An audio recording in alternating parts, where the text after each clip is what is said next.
folks, it's Zach Elliott at Feel Free to Argue, and I'm plenty steamed today. Was listening to the Obama's comments at the end of the Three Amigos summit, where he and the guys from Mexico and Canada got together, and someone asked him about Honduras, and this is what he had to say about it. The same critics who say that the United States has not intervened enough in Honduras are the same people who say that we're always intervening and the Yankees need to get out of Latin America. You can't have it both ways. If these critics think that it's appropriate for us to suddenly act in ways that in every other context they consider inappropriate, then I think what that indicates is that maybe there's some hypocrisy involved in their approach to U.S.-Latin American relations that certainly is not going to guide my administration's policies. Alright, so I'm the hypocrite. You're at a press conference where you're announcing that you're going to welch on your promise to renegotiate NAFTA in the first year of your presidency, and I'm the hypocrite. Okay.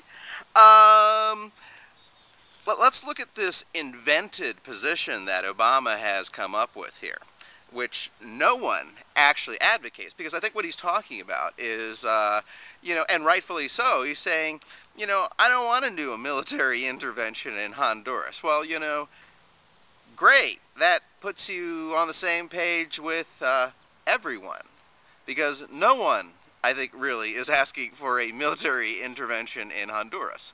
And it's a total mischaracterization so that you can call it hypocritical. So in other words, Obama is inventing a position which nobody holds, so that, as a straw man, so he can then, beat it to death. Because, let's look at the facts of the situation. Liberals, meaning true liberals, not neoliberals, but liberals are trying to end war. They're not interested in having the United States go around and bully small countries like Honduras. So they're not calling for a, military intervention. The people on the right are allied with the business interests that are behind the coup. So nobody really on the right is calling for, a military invasion of Honduras, because, the kind of people we traditionally like that are good for business are in there now. So why would we want to do something now? So basically you have this position that is invented out of whole cloth by Obama, so that he could say that they are his opponents when they really aren't. So what are people actually asking for? As opposed to these imaginary people that Obama is making up so he can call them hypocrites.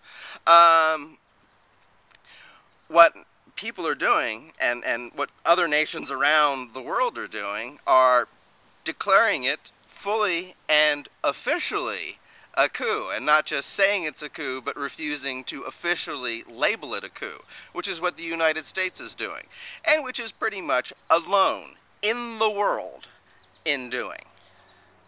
So, why are we alone? Sort of like the way we were alone in supporting South Africa with its troubles with apartheid. And, how we're kind of alone in supporting, Israel as well. Well, it's the usual economic interests, and we're talking, I think, at this point about Lanny Davis a lot, because Lanny Davis used to work for Hillary Clinton doing damage control for her campaign. And now he has been hired, because he is a whore, by business interests for Honduras, and he's willing to go anywhere and debate anyone with his non-facts to prove that the coup is not a coup and is actually the legitimate rulers. And of course, because he has this traditional bond with Hillary Clinton, he's using his preferred access to send the message to Obama that everything is okay in Honduras, everything's legitimate and hunky-dory, please don't call us a coup. Yeah. So it's just, yeah, another example of, like, you know, how bought and paid for our system is. Because, I mean, Clinton isn't stupid. Obama isn't stupid. They know that this is a coup. They're refusing to call it a coup because of financial interests that don't want them to do it. So it's like the political calculus with anything else. You know, this is pretty much off the radar for the American people. You know, that they see it. You know, they're willing to buy whatever bullshit Obama gives them about it. You know, they're not deeply involved. They don't know anything. And so Obama says, okay, you know, this is the political calculus. This is how simple it is. The people I'm pissing off are not as powerful as the people that I am making happy. Decision made. Oh, and while we're at it, you know, we'll try to defang my enemies by calling them hypocrites.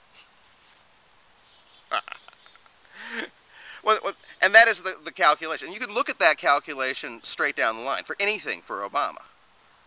You know, why did he vote the way he did on FISA?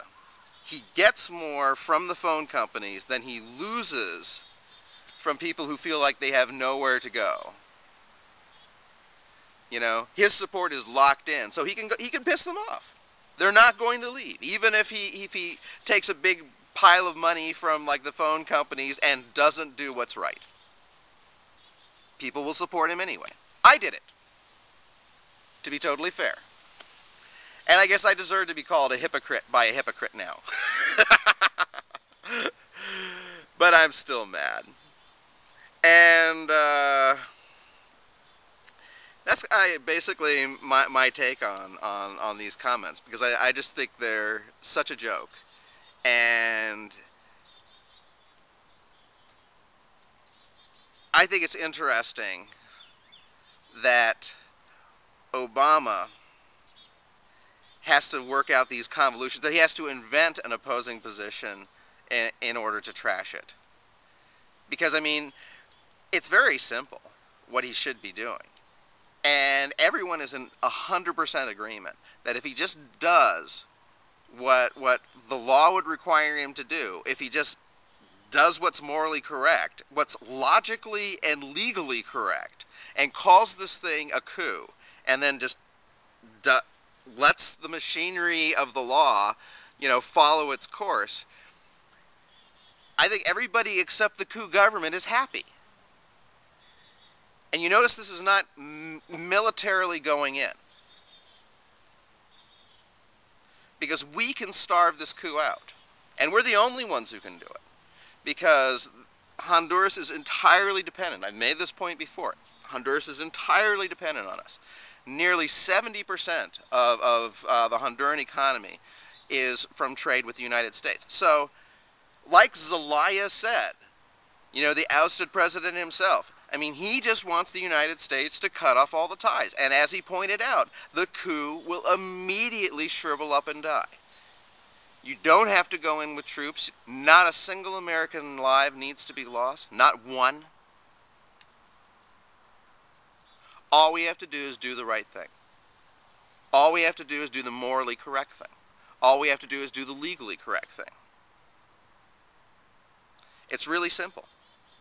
It's not hard at all. But it runs afoul of the political calculus. Obama does not see any harm to his position. And so even though it's morally reprehensible, it's the decision he'll make.